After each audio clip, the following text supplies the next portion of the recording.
Hello, my friends. Here are the three big stories for today. So, Tommy Tuberville, he's a U.S. senator from Alabama, was saying that Zelensky is a dictator and Putin just wants peace.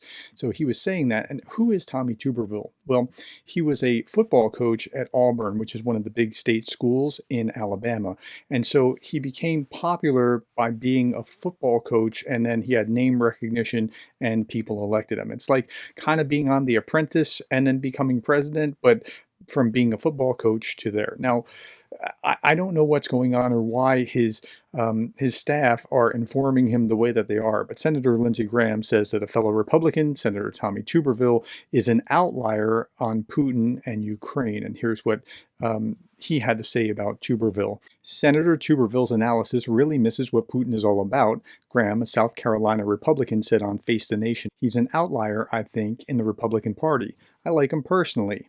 Tuberville, an Alabama Republican, said on Steve Bannon's War Room podcast last week that Ukrainian President Volodymyr Zelensky is a dictator and not a constitutional president. That's because he's beyond his term in office and they have not had re-election. But they hadn't had another election, and that's because it's constitutionally written that you do not have an election during a time of war.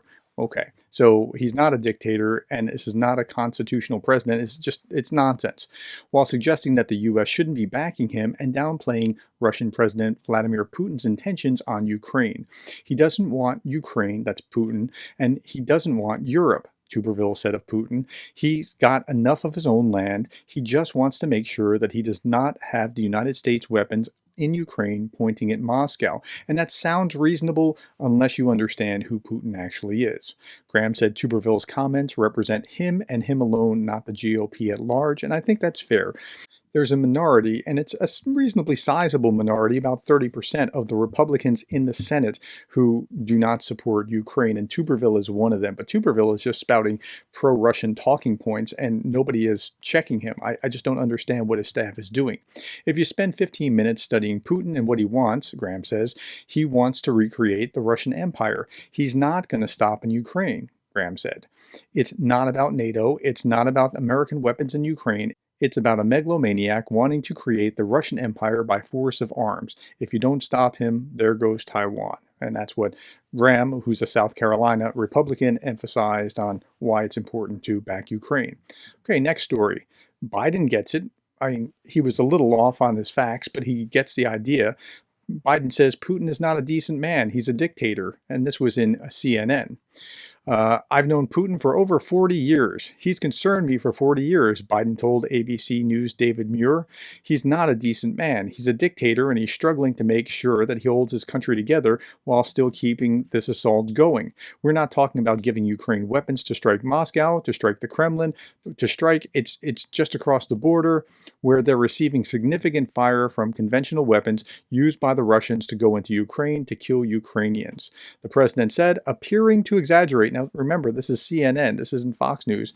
The president said this, appearing to exaggerate how long he had been aware of Putin, given that the Russian leader was serving as a KGB agent in East Germany 40 years ago. So if you go back and you do the math, Putin was only coming to power in 1999. In 1997, if you include his role as deputy chief of the presidential administration, which nobody paid any attention to, but that would be 1997. So he would have known him for 27 years. But nevertheless, Biden's greater point still stands. He's still a dictator, and he's struggling to hold this together. Now, we'll talk about how he's struggling to hold this together in just a moment. In the meantime, Russia is sending young Africans to die in its war against Ukraine. This isn't the Japan Times. Kremlin has forced thousands of migrants and foreign students to fight alongside Russian troops in its war against Ukraine, adding extra manpower for its offensive in the Kharkiv region, according to assessments from European officials. Russian officials have, with increasing frequency, been threatening not to extend visas of African students and young workers unless they join the military. So that's how they're getting them to join the military. Russia's practice of sending migrants and students into battle under duress dates back to earlier in the war. These troops suffer especially high casualty rates because they are increasingly deployed in risky offensive maneuvers to protect more highly trained units. So it's meat grinder. According to reports citing Ukrainian intelligence, Russia has engaged in a global recruitment drive to enlist foreign mercenaries in at least 21 countries, including several nations in Africa. And I talked about this just last week. The Russian military lost more than 1,200 people a day during May, according to the UK Ministry of Defense, its highest casualty rate of the war. So north of 1,200 a day. And so the math there looks like they lost 36,000 in the month of May, if 1,200 a day times 30. In a meeting with foreign media in St. Petersburg late on Wednesday, Putin appeared to imply that about 10,000 Russian troops a month are being killed or wounded. That's a far cry from the 36,000, 10,000, and that Ukrainian losses are 5 times higher. But they lie, and they continue to lie, and that's how they do it. Okay, but the greater point is Russia is trying to scrape together soldiers from wherever they can and not tick off the people, the Russians, at the same time, which is pretty interesting. Now, how are they going to finance the war? And this is what I was alluding to earlier. Russia weighs the biggest tax shakeup in its almost 25 years as Putin scrambles to finance the war in Ukraine. Now, this is a Sky News article, and because of that, they're going to use the terms they're going to translate rubles into pounds. And so we'll have to just understand with a little grain of salt if you're not British. Then, after nearly 3 decades, with most Russians paying just 13% in taxes, Vladimir Putin is eyeing a radical shakeup. 13% in taxes is pretty good. Its answer is a new progressive income tax rate that will target the wealthy, as well as a rise in the corporation tax. Defense spending has surpassed 8% of GDP and is sucking up nearly a third of the state budget this year. That's pretty high. Okay? These reforms mark a dramatic departure from the Russian leader's previous tax policies. In 2001, shortly after assuming office, he introduced a flat rate of 13% that was applied universally, and most Russians have been paying the same rate since. The move simplified a previously complicated tax regime. A higher rate of 15% was established in 2021 for those earning more than 5 million rubles. That's about 43,000 pounds. And if you want to understand a pound to a pound is about 80% of a US dollar, or to the euro, it's about 85% of a euro. So about 43,000 pounds is the 15% rate.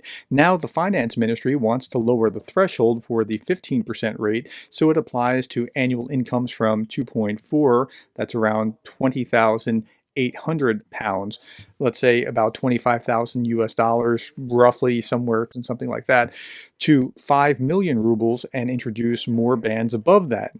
Incomes between 5 and 20 million rubles, around 43,000 pounds to 174,000 pounds, will be at 18%. So that's now 15%. 13% to 15% to 18%, and anything above that at 22% or 20%, and then the highest tax band is at 22%. Under the proposals, corporation tax will also increase from 20 to 25%. But there are unintended consequences for this, even though they plan to generate 22.5 billion in budget revenues. That's billion pounds. That's still a lot of money, but there's going to be unintended consequences to the economy and to people being upset about this and not being happy with the Putin regime. So there's a lot that could fall out from this, but they got to do something because he has to finance the war somehow, some way, somehow. Okay, last little bit. The European Union just had its elections. We'll talk about that tomorrow. Edward Snowden tweeted, "Pro-war politicians were just harshly punished in EU elections. Not a good sign for Biden. Perhaps time to give peace a chance." Darth Putin replied, "Also, it's not a war, Ed. It's a special military operation, and it's going exactly to plan." We'll talk about the European Parliament elections tomorrow. Thank you for your time. Thank you for the likes, the shares, the subscribes, and thank you for being the kind of person that cares about Ukraine.